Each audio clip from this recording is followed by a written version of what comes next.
ஆபிரகாமுடைய vision Rebecca வழியா நிறைவேறணும். ஆமென். ஹalleluya. இந்த தரிசனத்தை சுமந்து கொண்டு தான் ரெபெக்காள் கூடாரத்துக்குள் வந்தார். ஆமென்.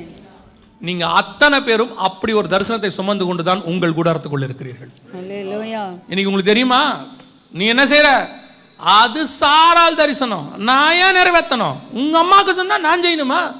உங்க அப்பா ஊழியத்தை நீங்க ஏன் செய்றீங்க? நம்ம ஒரு தனி ஊழியம் ஆரம்பிப்போம்.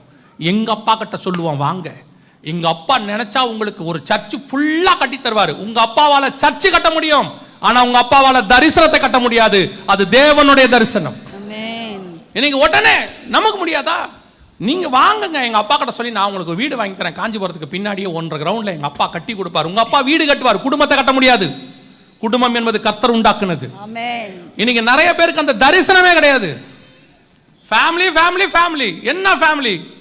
எல்லாரும் ஒண்ணா சேர்ந்து குழந்தைய பெத்து இதான் ஃபேமிலியா? இல்லை. தேவனுக்கு உன்மேலும் என் மேலும் வேறொரு திட்டம் இருக்கிறது.